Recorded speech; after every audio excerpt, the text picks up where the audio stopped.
ఇటీవల ఎక్కువ విఎఫ్ఎక్స్ ఉన్న సినిమాల నుంచి ఒక టీజర్ వస్తే ముందు టార్గెట్ చేసేది ఆ విఎఫ్ఎక్స్ వర్క్ని.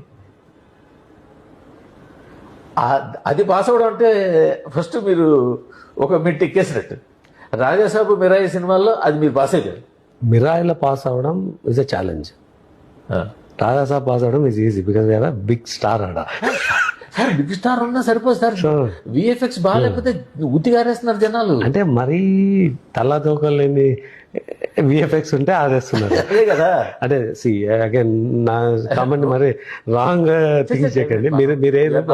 జనరల్ గా పర్టికులర్ మూవీ మామూలు కంటెంట్ గురించి మాట్లాడుతున్నాం. జనరల్ గా మీకు స్టోరీ బాగుంటే విఎఫ్ఎక్స్కి వెళ్ళరు. రీసెంట్ గా 1 or 2 గ్లిమ్స్లు కూడా చూసాం మనం. అదే అదే దాని కష్టం. మోసేయడం అన్నది స్టోరీ కనెక్ట్ అవ్వలేదు, దెన్ విఎఫ్ఎక్స్ తలతో లేకుండా ఎక్కేస్తున్నారు. అదే మ్యూజిక్ స్టోరీనో సింక్ అవుతే దాన్ని కొంచెం డార్క్ వేసేస్తే విఎఫ్ఎక్స్ కనిపించదు మీకు, విఎఫ్ఎక్స్ ఉందా లేదా అన్నది కూడా. అది కూడా అలాంటివి చాలా ఉన్నాయి. అలా ఉన్నాయి.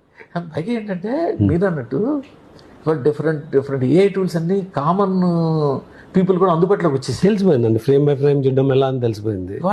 వాళ్ళే సోషల్ మీడియాలో గొప్ప గొప్ప వీడియోలు చేసి పోస్ట్ చేసేస్తున్నారు.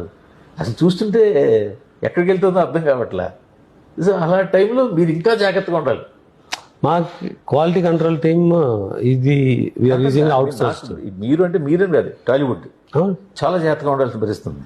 ఆటోమేటిక్గా వచ్చేస్తుందండి. ఇది ఎక్స్పెక్టేషన్ ఉంటే every one will try working towards the expectations.